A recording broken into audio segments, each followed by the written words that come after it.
Apagando o Inferno. Autor Francis Chan. Capítulo 5. O que isso tem a ver comigo? Se você é cristão e está pensando o que tem a ver com isso, então continue lendo. Numa manhã dessas, levantei-me para continuar a escrever, como tenho feito nas últimas semanas. Decidi fazer algo diferente. Fechei meu notebook e simplesmente li todas as passagens bíblicas que falam sobre o inferno. Não pensei em escrever, não tentei estudar todos os detalhes importantes do texto. Simplesmente deixei o Novo Testamento falar com todo o seu poder e sua simplicidade. Deus me chamou a atenção para algumas coisas chocantes que descrevo a seguir. Louco! Jesus adverte que aquele que xingar seu irmão pode ir para o inferno. Mateus 5, 22. Ele não está advertindo bêbados, fumantes ou assassinos. Jesus prega que o fogo do inferno será para aqueles que têm a audácia de atacar outro ser humano com palavras duras.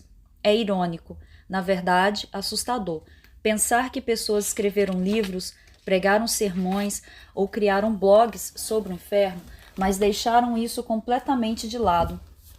Na verdade, ao fazer isso, alguns malharam seus irmãos cristãos simplesmente porque tinham uma visão diferente do inferno, deixando o propósito de Mateus 5 de lado. Todo aquele que chamar seu irmão de louco pode-se ver-se como merecedor do inferno. Você chamou algum irmão de louco ultimamente? Num blog? No Facebook? No Twitter? É muito comum que essas passagens sobre o inferno se tornem temas de debate e que as pessoas não reparem na advertência. Jesus não falou de inferno para que pudéssemos estudar, debater e escrever livros sobre o assunto. Ele nos deu essas passagens para que vivêssemos uma vida santa. Parem de difamar uns aos outros e vivam em paz e fraternidade. É óbvio que Jesus odeia ver irmãos atacando violentamente com palavras degradantes, que deixam de honrar as pessoas ao redor como belas criaturas que carregam em si a imagem de Deus. Mas Jesus, nós não. E o que dizer de Mateus 7? Provavelmente a passagem mais assustadora sobre o inferno de toda a Bíblia? O termo mais horrível dessa passagem não é inferno, não é fogo, fornalha, julgamento, trevas, vermes ou tormento. Na verdade, nenhuma dessas palavras sequer aparece nesse trecho. A palavra mais assustadora é muitos. Jesus explica: muitos me dirão naquele dia: Senhor, Senhor, não profetizamos em teu nome? Em teu nome não expulsamos demônios e não realizamos muitos milagres? Mateus 7, 22. É o dia do juízo. É o fim. Não há segunda chance. É o último suspiro tranquilo que muitos darão antes de passar o resto da vida no inferno. Coloque-se ali por um instante. Adiante sua vida até aquele dia. Será que você será um dos que clamarão em desespero? Senhor, Senhor, mas eu, em teu nome? Como Jesus responderá à sua lista de compras de atividades cristãs, seus cultos de Páscoa, suas ofertas, seus estudos bíblicos, seus almoços comunitários e suas conversões em acampamentos? Você tem certeza de que está do lado certo? Que provas tem de que conhece Jesus? Compreendo o que estou dizendo. Creio que faço essas perguntas pela mesma razão que Jesus fez aquela advertência. É a coisa mais amorosa que posso fazer. Muitos irão para o inferno, embora achassem que entrariam dançando no paraíso. Jesus dirá: nunca os conheci. Afastem-se de mim. Mateus capítulo 7, versículo 23. De toda tribo e língua. Considere o racismo. Em muitas épocas e lugares, a igreja cristã se colocou do lado errado dessa questão, o que é condenável literalmente. O que o racismo tem a ver com o inferno? Você pode perguntar. De acordo com Jesus, tem tudo a ver. Em Mateus 8, Jesus adverte acerca do inferno em relação ao racismo e ao etnocentrismo, a crença de que uma etnia é superior às demais. Todo o contexto do capítulos 8 e 9 de Mateus retrata Jesus invertendo todas as concepções culturais e sociais dos judeus daquela época. Uma concepção era de que os judeus, o povo de Deus, eram mais adequados ao reino do que todos aqueles outros pecadores indecentes, aqueles gentios, aqueles gregos, aqueles romanos. Em Mateus 8, porém, Jesus fica perplexo diante da fé que um líder militar romano e gentil demonstrou. Esse líder de alta patente teve a fé e a humildade de se submeter à autoridade de Jesus. E Jesus o aceitou como era, um gentil. Jesus aproveita esse encontro e profere uma mensagem sobre as muitas pessoas de todas as nações, cores e etnias que povoarão o reino. É aqui que Jesus expõe que os súditos do reino que acham que Deus valoriza uma etnia mais do que outra, nesse caso o povo judeu, são condenados ao inferno. Mas os súditos do reino serão lançados para fora, nas trevas, onde haverá choro e ranger de dentes. Mateus 8, 12. Os dentes que rangeram contra pessoas que outras raças rangerão na agonia do tormento eterno. Porque apenas 5,5% das igrejas evangélicas norte-americanas podem ser consideradas multiétnicas, onde nenhuma etnia compõe mais de 80% da congregação? Por que isso acontece? 5,5%. E deveríamos viver num cadinho, um lugar onde centenas de idiomas e cores costumam viver a poucos quilômetros ou metros uns dos outros. O mais triste em relação a isso é que fora da igreja as pessoas estão menos divididas em termos raciais. Considere as forças armadas, nossos locais de trabalho ou as equipes esportivas. Contudo, existem 3 lugares onde a divisão racial ainda persiste: nos bares, nas prisões e nas igrejas evangélicas norte-americanas. Precisamos notar a gritante contradição em declarar nossa crença no inferno ao mesmo tempo que não fazemos esforço algum para derrubar os muros do racismo e da superioridade étnica. Se temos o desejo de levar as palavras de Jesus a sério, então precisamos nos esforçar mais na direção de abrir caminhos para a reconciliação e a unidade racial debaixo da bandeira do Evangelho de Cristo.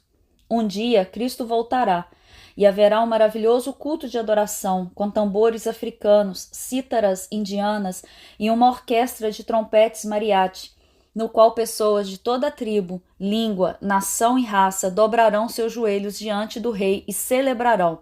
Se isso lhe parece irritante, então volte e releia Mateus 8, ele foi escrito para você. Bem-aventurados são os pobres. E os pobres? Embora Jesus seja às vezes ambíguo em relação à natureza e à duração do inferno, ele é extremamente claro sobre a necessidade de alcançar os pobres. Contudo, muitos dos que pregam fogo do inferno são bem alimentados e bem remunerados, vivendo no luxo, enquanto não fazem nada pela maioria de cristãos que vive com menos de $2 por dia. Contraste isso com Jesus, que em seu mais longo sermão sobre o juízo de Deus fez da ajuda aos pobres um critério vital para decidir quem vai para onde. Sendo bem objetivo, deixar de ajudar os pobres pode condená-lo ao inferno. Eu sei, todo mundo quer fazer uma observação sobre isso. Queremos adicionar todo tipo de nota de rodapé para consertar a teologia questionável de Jesus em Mateus 25, como: justificação é pela fé, não pelas obras. A ajuda não é aos pobres no sentido exato do termo, etc. O irônico é que alguns defendem com unhas e dentes a literalidade das palavras de Jesus sobre o inferno nesta passagem e ainda assim suavizam o que ele fala sobre ajudar os pobres. Em contrapartida, alguns querem manter isso de ajudar os pobres, só que desejam tirar o inferno do quadro. Às vezes, as pessoas até mesmo tiram Jesus da cena. Combater a pobreza, acreditam elas, é uma virtude inerente, esteja baseada no Evangelho ou não. Por que presumimos que precisa ser um ou outro? Preservemos as duas verdades. Existe um inferno literal e ajudar os pobres é essencial. Jesus não apenas ensinou as duas verdades, como via ambas sendo necessárias e interrelacionadas. A língua de fogo. Tiago não fala muito sobre o inferno em sua pequena epístola. De fato, a palavra inferno aparece ali apenas uma vez. Essa única ocorrência está direcionada a mim, uma pessoa que ensina a Bíblia. Entre as advertências que faz aos mestres de que sofrerão um julgamento mais rigoroso, Tiago 3, versículo 1. Tiago alerta que a língua é capaz de incendiar um bosque inteiro, versículo 5.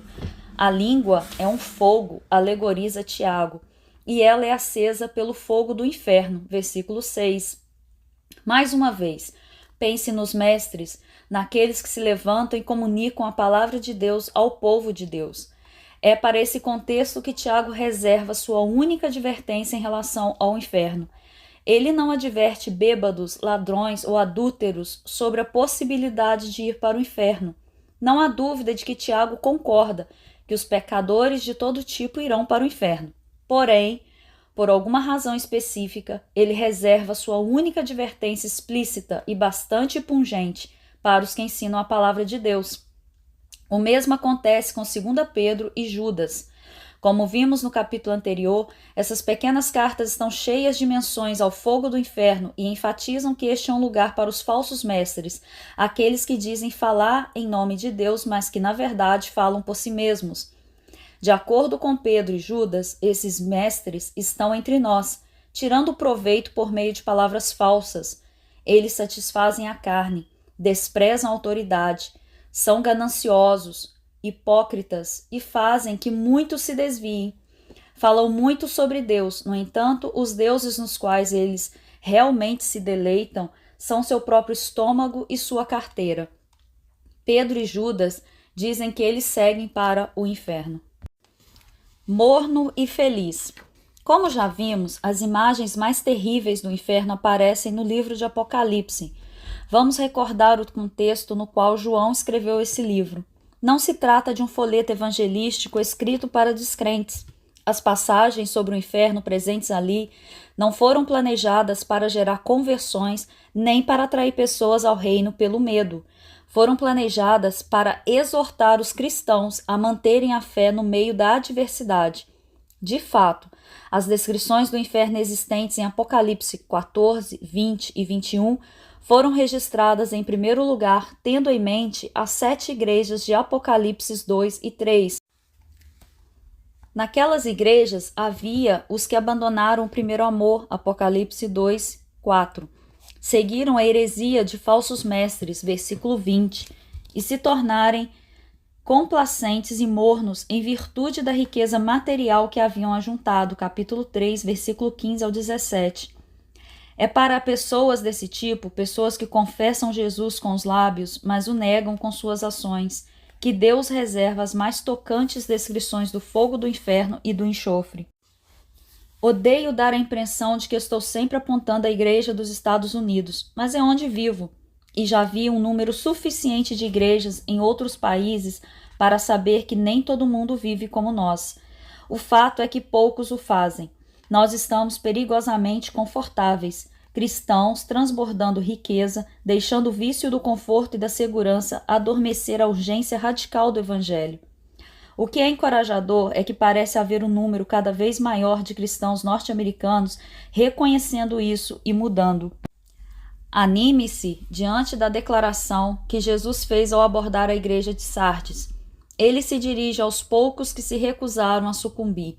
No entanto, você tem aí em Sardes uns poucos que não contaminaram as suas vestes. Eles andarão comigo, vestidos de branco, pois são dignos. Apocalipse 3, 4.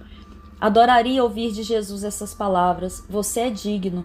Você também não gostaria de ouvi-las? Senhor, salve-nos. Racismo, ganância, confiança em coisas erradas, falso ensinamento, mau uso da riqueza e palavras degradantes direcionadas a outra pessoa. São essas as coisas que condenam uma pessoa ao inferno? De acordo com as Escrituras, a resposta é sim. Que não deixemos de notar o propósito dessas advertências tão cheias de vida. Deus quer que façamos mais do que concordar intelectualmente com as palavras das Escrituras. Ele quer que vivamos à luz delas. Tal como o médico do pronto-socorro que reanima o moribundo, a crença no inferno deve resgatar nosso coração complacente das garras da passividade. Oração. Abre aspas. Deus, ajude-me a superar meu egoísmo. Quero amar da maneira como o Senhor pede que eu ame. Não quero proferir outra palavra de insulto contra ninguém, nem mesmo de brincadeira. Quero impressionar meus inimigos com o amor cristão. Quero sacrificar-me alegremente pelos pobres e enxergar o Senhor quando os vir. Não quero mais me acomodar. Espírito Santo, salve-me, separe-me, faça-me digno. Fecha aspas. Amém.